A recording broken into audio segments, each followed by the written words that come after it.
RBI ने 2000 रुपये के नोट को चलन से वापस लेने की घोषणा के बाद तरह तरह की बयानबाजी देखने और सुनने को मिल रही है। पॉलिटिकल तौर पर इस मुद्दे को लेकर झारखंड में एक अलग सी सियासत देखी जा रही है। प्रदेश कांग्रेस जहां इसे कर्नाटक चुनाव का साइड इफेक्ट बता रही है, तो वहीं बीजेपी इसे देश हित में लिया गया निर्णय बता रही है। पहले आपको सुनवाते हैं पक्ष विपक्ष के नेताओं के बोल। देखिए, हमें ये लगता है कि आज़ाद भारत के ये पहले ऐसे प्रधानमंत्री हैं जो करते पहले हैं, सोचते बाद में हैं। और यही कारण है कि लगातार निम्न वर्गीय मध्यम वर्गीय परिवार इनके सोचने का दंश झेल रही है। अगर 2000 का नोटबंदी के दौरान छापे गए तो उस वक्त ये कहा गया था कि काला धन इससे कम होगा, इससे आतंकवाद कम होगा। तो क्या आतंकवाद कम हुए?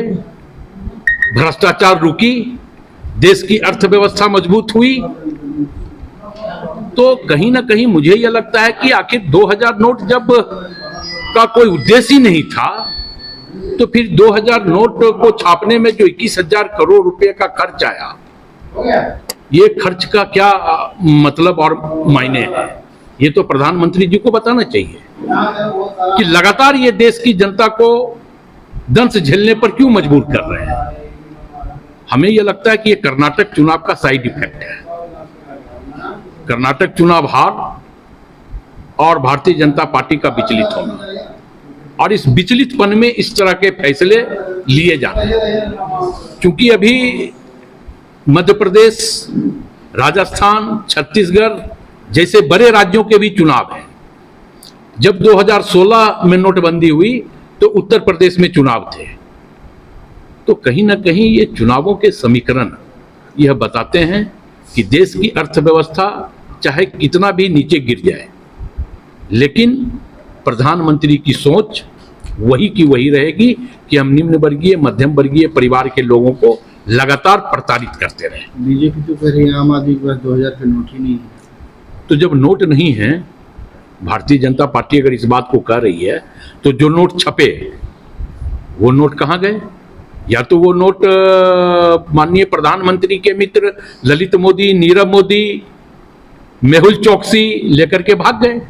और 2000 का नोट इसीलिए छापा गया कि अगर मेहुल चौकसी को, नीरव मोदी को, ललित मोदी को 500 और 1000 के नोट अगर 10 अटैची में लेके भागना था, तो 2000 का नोट वो 5 अटैची में लेके भागे। तो 2000 का नोट इसलिए छापे गए कि देश में भ्रष्टाचार हो। देखिए, ये रिजर्व बैंक ऑफ इंडिया के द्वारा लिया गया निर्णय है और फाइनेंस के किसी भी जानकार को ये बात अच्छे से पता होगा कि 2016 में जब जिस समय नोटबंदी का ये डिसीजन लिया गया था, तो उस समय नोट का शॉर्टफॉल हो रहा था। तो 2000 के नोट्स को अल्प समय के लिए इंट्रोड्यूस किया गया था इंडियन मार्केट्स में। 2019 से इनकी छपाई भी बंद हो गई थी, तो इन्हें एक नई दिन फेज आउट होना ही था, सर्कुलेशन से बाहर होना था। और सारे बैंक्स को रिजर्व बैंक ने अपने आधिकारिक सूचना में बताया है कि उन्होंने ये सूचना भेज दी है कि किस तरीके से इन्हें एक्सचेंज करना है। और 2000 के नोट से आम आदमी में कहाँ उबाल है? आम आदमी के पास 2000 रुपए के नोट तो है ही नहीं, गिनती के होंगे।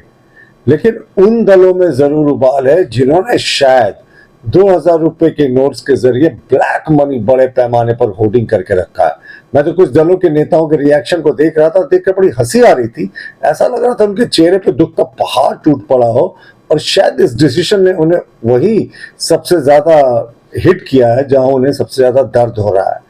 ये जो डिसीजन है, ये देश हित में लिया गया निर्णय है और ये रिजर्व बैंक के द्वारा लिया गया निर्णय है। इसको आप हमेशा सरकार से जोड़कर देखने की आवश्यकता नहीं है। आप पेट में दर्द उनके जरूर होगा जिन्होंने ब्लैक मनी को बड़े पैमाने पर 2000 के नोट्स के जरिए होर्डिंग करके रखा था, क्योंकि अगर ये जमा भी करेंगे तो इनकम टैक्स विभाग जाहिर तौर पर नजर रखेगा। नवंबर 2016 में लॉन्च हुआ नया नवेला 2000 का नोट करीब 6.5 साल बाद आहिस्ता आहिस्ता चलन से बाहर हो जाएगा। आरबीआई के फैसले के बाद पब्लिक के बीच जहां चर्चाओं का बाजार गर्म है, तो वहीं सियासी दल और उसके नेताओं के बयान भी बमचक मचाए हुए हैं।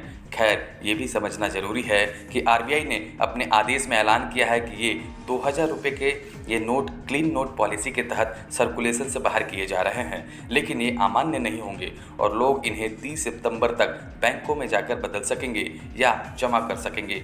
नोट बदलने का ये काम इसी 23 मई से किसी भी बैंक कि किसी भी ब्रांच में जाकर किया जा सकेगा। आरबीआई के देश भर में मौजूद 19 रीजनल सेंटर में भी लोग 2000 रुपये के अपने नोट बदल सकेंगे। हालांकि एक व्यक्ति एक बार में सिर्फ 20,000 रुपये कीमत के नोट ही बदल सकेगा।